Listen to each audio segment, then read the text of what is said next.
Olá meus amigos, olá meus irmãos, a graça e a paz de Jesus seja com todos vocês. Graças ao bom Deus, nós estamos aqui mais um dia de pé, podendo ouvir a palavra de Deus, e eu creio que hoje será um dia abençoado para mim e para você. Amém? Hoje nós estaremos lendo os Salmos de número 105, e olha o que a palavra de Deus nos diz. Deem graças ao Senhor, proclamem o seu nome, divulguem os seus feitos entre as nações. Cantem para ele e louvem-no, relatem todas as suas maravilhas. Gloriem-se no seu santo nome, alegre-se o coração dos que buscam o Senhor. Recorram ao Senhor e ao seu poder, busque sempre a sua presença. Lembre-se das maravilhas que ele fez, dos seus prodígios e das sentenças de juízo que pronunciou. Ó descendentes de Abraão, seu servo, ó filhos de Jacó, seus escolhidos. Ele é o Senhor, o nosso Deus, seus decretos são para toda a terra. Ele se lembra para sempre da sua aliança, por 1000 gerações da palavra que ordenou. Da aliança que fez com Abraão, do juramento que fez a Isaque. Ele o confirmou como decreto a Jacó, a Israel como aliança eterna, quando disse: Darei a você a terra de Canaã, a herança que lhe pertence. Quando ainda eram poucos, um punhado de peregrinos na terra, e vagueavam de nação em nação, de um reino a outro, ele não permitiu que ninguém os oprimisse, mas a favor deles repreendeu reis, dizendo: Não toquem nos meus ungidos, não maltratem os meus profetas. Ele mandou vir fome sobre a terra e destruiu todo o seu sustento. Mas enviou um homem adiante deles, José, que foi vendido como escravo. Machucaram-lhe os pés com correntes e com ferros prenderam-lhe o pescoço, até cumprir-se a sua predição. E a palavra do Senhor confirmar o que dissera. O rei mandou soltá-lo, o governante dos povos o libertou. Ele o constituiu senhor de seu palácio e administrador de todos os seus bens, para instruir os seus oficiais como desejasse e ensinar a sabedoria às autoridades do rei. Então Israel foi para Egito, Jacó viveu como estrangeiro na terra de Cã. Deus fez proliferar o seu povo, tornou-os mais poderoso do que os seus adversários, e mudou o coração deles para que odiassem o seu povo, para que tramassem contra os seus servos. Então enviou seu servo Moisés e Arão, a que tinha escolhido, por meio de quais realizou os seus sinais miraculosos e as suas maravilhas na terra de Cã. Ele enviou trevas e houve trevas, e eles não se rebelaram contra as suas palavras. Ele transformou as águas deles em sangue, causando a morte dos seus peixes. A terra deles ficou infestada de rãs, até mesmo aposentos reais. Ele ordenou e enxame de moscas e piolhos invadiram o território deles.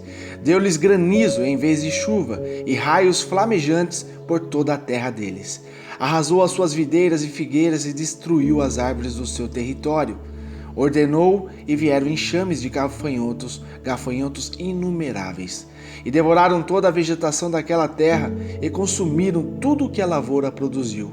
Depois matou todos os primogênitos da terra deles, todas as primícias da virilidade deles. Ele tirou de lá Israel, que saiu cheio de prata e ouro.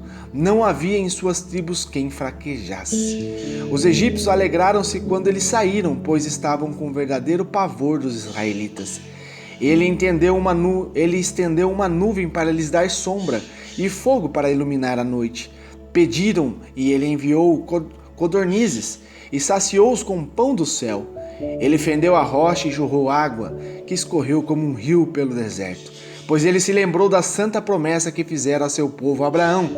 Fez sair cheio de júbilo o seu povo e os seus escolhidos com cânticos alegres. Deu-lhes as terras das nações e eles tomaram posse do fruto do trabalho de outros povos, para que obedecessem aos seus decretos e guardassem as suas leis. Aleluia! Glórias a Deus, irmãos. Que salmos maravilhosos. Aí que a gente vê o tamanho do poder do nosso Deus. A gente vê que é tão lindo aqui o salmista discorrendo sobre a história do povo de Deus. Aqui ele começa a trazer alguns relatos, do que Deus fez para o teu povo. Irmãos, e Deus continua fazendo o mesmo por mim e por você.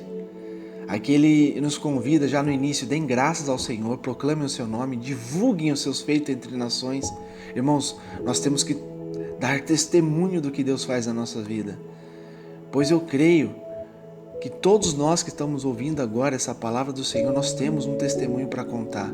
Nós temos alguma coisa para contar o que Deus fez na nossa vida, na nossa família. Então nós temos que cantar louvores ao nosso Deus, a esse Deus maravilhoso.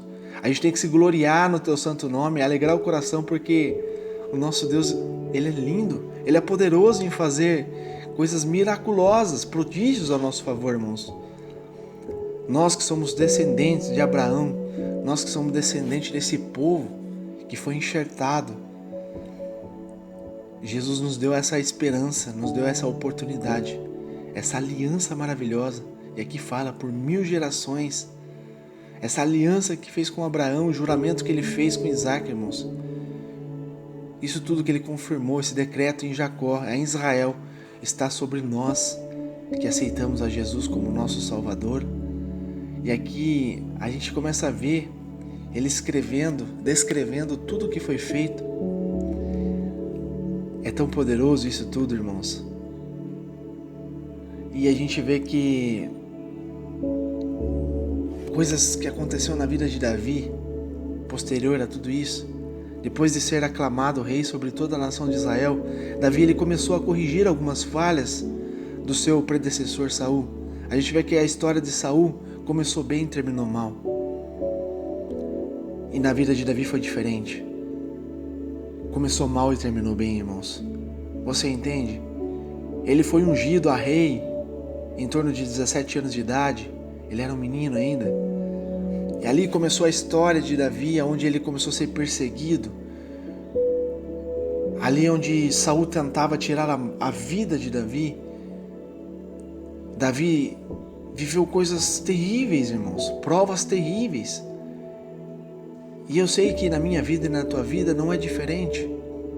Nós ainda sofremos perseguições, sofremos angústias, coisas que vêm para nos afrontar no dia a dia, coisas que Deus permite alcançar a nossa vida para que nós possamos ter fé, para que nós possamos entender que Deus está no controle e no domínio de todas as coisas. Então a gente vê que Davi, ali ele começou sofrendo muito, chorava muito aquele menino, clamava muito a Deus. Foi uma forma de Deus se aproximar Davi cada vez mais da tua presença. Irmãos, entenda algo. Tudo que você passa, tudo que você sofre na tua vida é para um bem maior, irmãos. É para você ter uma intimidade maior com Deus, pois o ser humano só busca Deus verdadeiramente quando ele está em angústia, quando ele está em tormenta, quando ele está em prova, quando ele está em deserto, em vale. Isso é fato, irmãos. Quando tudo está bem na vida de um ser humano, geralmente ele se esquece de Deus. São poucos que quando está na bonança se lembra todo o tempo de Deus. Isso é uma verdade.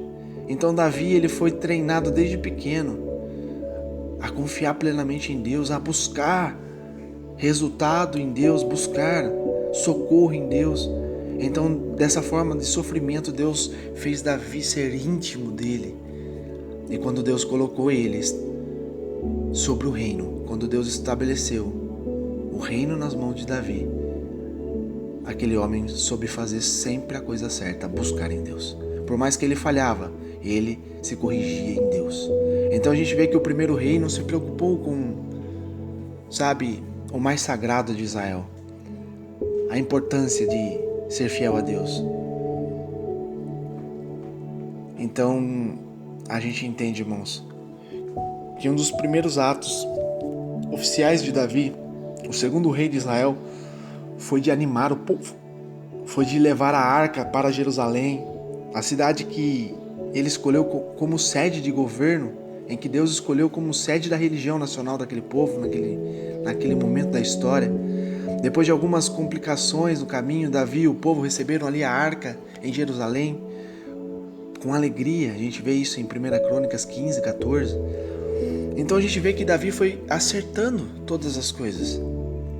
Ele foi organizando tudo na casa de Deus, sobre o culto a Deus.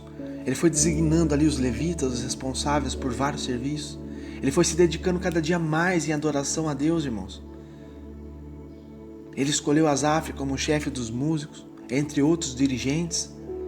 Então você vê que quanto mais a gente se aprofunda na palavra de Deus, irmãos, mais sede, mais vontade nós temos de fazer a obra de Deus com excelência.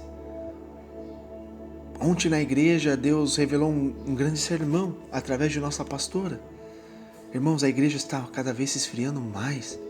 O povo está ficando morno.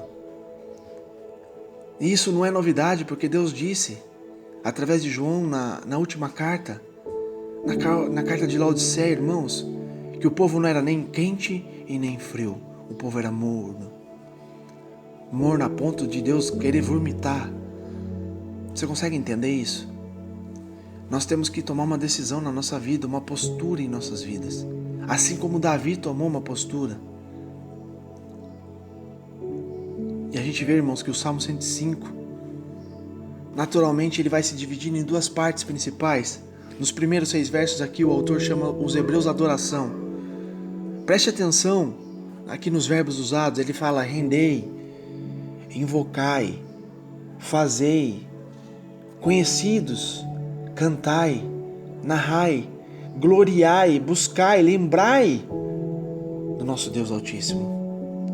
Aqui ele está convidando a nação a adorar ao Senhor. Irmãos, nós temos que tomar uma postura como um povo escolhido de Deus e conduzir o povo à adoração ao Deus Altíssimo, irmãos. É a única forma de a gente fazer Deus nos abençoar como nação. A gente vê pela história, em diversos momentos da história, onde o povo ia se esquecendo de Deus e Deus entregava o povo à sua própria sorte e o povo sofria, eles viravam escravos de outros povos. E quando ali Deus levantava, às vezes até uma pessoa sequer, para rogar, para clamar pelo povo, para orientar um povo, irmãos, Deus ele se compadecia. Quando o coração de um homem começa a se quebrantar, Deus se compadece. E Deus traz o livramento e Ele traz a bênção sobre o povo. Nós temos que ser essas pessoas que nós temos que rasgar nosso coração e chamar Deus para a nossa nação, chamar Deus para a nossa casa, para que Deus olhe para nós e se compadeça de nós, irmãos, porque o ser humano está se esfriando, o ser humano está se esquecendo de Deus, está se esquecendo de ser fiel a Deus, está se esquecendo dessa aliança. Por isso a gente vê aqui nesse salmo, irmãos, o restante dos versos aqui do 7 ao 45 serve como um fundamento desse louvor, desse hino que o salmista está dizendo aqui para nós, facilitando a resposta, a instrução de a gente lembrar das maravilhas que Ele fez por nós, dos seus prodígios e dos juízos dos seus lábios. Aqui o salmista, irmãos, ele localiza a história da origem da nação até a sua chegada à terra prometida. Irmãos, Deus tem algo prometido para mim e para você, aqui nessa terra e na terra vindoura. Você tem que confiar e crer plenamente, irmãos, no que Deus te prometeu. No que Deus prometeu a mim e a você e o que Deus prometeu sobre a nossa nação, do seu povo. A gente não pode se esquecer, irmãos, dos prodígios e dos juízos dos lábios do Senhor. Aqui o salmista focaliza a história da origem da nação até a sua chegada à terra prometida. As mesmas informações, irmãos, relatadas nesses tempos passados, nos livros de Gênesis até a Josué, irmãos. Na segunda parte do salmo, ele inicia com as promessas feitas a Abraão, a Isaac e a Jacó. Aqui ele traça a história pelo período da escravidão do Egito. Ele vai enfatizando aqui a libertação daquele povo por meio de Moisés. E encerra com a posse da terra de Canaã, em Josué e Caleb. 2 fatos que merecem destaque especial nisso, irmãos. A ênfase estas obras de Deus, não nos feitos humanos, porque o ser humano ele não tem capacidade de fazer nada sozinho. Mas ao longo do Salmo 105 a gente encontra verbos no singular que se refere somente às obras de Deus. Somente Ele tem o poder de realizar qualquer coisa. Ele fez e confirmou e repreendeu, enviou e tornou e transformou, falou e deu e feriu, estendeu, fendeu, conduziu. Deus, Ele tomou pelas mãos o teu povo e Ele fez todas as coisas. Ele, e para Ele são todas as coisas, irmãos. Nós devemos imitar o bom exemplo do nosso Senhor Jesus Cristo, que foi obediente. Mesmo sendo Deus, irmãos, Ele se entregou no corpo humano para morrer por mim, por você, para nos trazer vida e vida em abundância. Por isso, irmãos, Deus ele protege sim o seu povo dizendo: não toqueis nos meus ungidos. Eu e você somos ungidos do Senhor. Essa palavra ungido, irmãos, se aplica a todos que pertencem ao Senhor. Todos. Você pode comparar isso em 1 João 2:27. E não apenas a uma classe de líderes, irmãos, como muitos hoje abusam do princípio para se isentarem de críticas, ou os que se acham superior a todos. Não, irmãos. Deus ele enxerga o ser humano numa linha só. Todos são iguais. O maior é o menor e o menor é o maior. Deus é a contramão da humanidade, irmãos. O ponto do Salmo 105 é que Deus agiu durante séculos e séculos para proteger a nação de Israel. E Ele continua ainda nos guardando e nos protegendo aqueles que realmente se prostram à Tua presença. A proteção de Deus, irmãos, ela é notória na nossa vida. E nós temos que ser corajosos. Eu te convido agora a ter coragem, a não se encovardar. Lembra daqueles 12 que foram enviados para espiar a terra de Canaã? Eles foram, e quando eles voltaram, 10 deles falaram: não tem condições, lá existem gigantes, lá existem muitos empecilhos, muitos embaraços, não tem como. Eles se esqueceram do Deus de Israel que estava do lado deles, Deus de Israel que tinha prometido a eles. Somente 2, Josué e Caleb, falaram: não, lá tem muitos empecilhos, lá tem gigantes, lá vai ser difícil, vai ter luta, mas nós temos o Deus de Israel que nos prometeu do nosso lado e a vitória é garantida. Então creia, irmãos, que a vitória é garantida na tua casa. Creia que a vitória é garantida no teu povo, na tua nação. Por isso nós temos que nos prostrar ao Senhor e clamar e confiar plenamente no Senhor. Então confie, irmãos, entregue a tua vida plenamente nos caminhos do Senhor. Entenda que a proteção divina é motivo de adoração para mim e para você. Do começo ao fim nós temos que render graças ao Senhor, para todo sempre, pois dele provém todas as coisas. Para ele são todas as coisas. O nosso Deus, o Deus de Israel. Amém? Esse é o Salmos de número 105, irmãos, que o Senhor tocou no meu coração a falar a vocês. Então fique firme, busque ao Senhor e o seu poder, pois eu creio que Deus vai visitar a tua casa, a tua família e vai mudar o curso da sua história. Amém? Que Deus te abençoe, que Deus te ilumine cada dia mais. Eu sou o evangelista Fábio Palini, esse é o Salmos número 105. Faltam 45 dias para nós finalizarmos essa campanha e eu creio que Deus vai fazer grandes coisas na minha vida e na tua vida. Fique firme, irmão, não desista. Faça como Davi. Por mais que esteja tudo dando errado na tua vida, parece que começou errado as coisas, mas entenda que Deus contigo, o barco não afunda. E Davi viveu o melhor nessa terra, porque quando ele começou a receber as bênçãos do Senhor, ele se alegrava cada dia mais, porque valeu a pena servir fielmente a Deus. Deus provou muito aquele menino, mas quando Deus começou a entregar as bênçãos na mão dele, quando ele estava preparado, ele regozijou cada dia mais na presença do Deus Altíssimo. Assim sejamos também. Amém? Que Deus te abençoe. Não se esqueça de curtir a página, irmãos. Entra aqui, é rápido e simples. Curta a página, ajude a transmitir essa palavra, enviando para os seus amigos, para os seus familiares no WhatsApp, compartilhando nos grupos do Facebook. E eu creio que Deus vai te abençoar cada vez mais. Fique com Deus, meu irmão.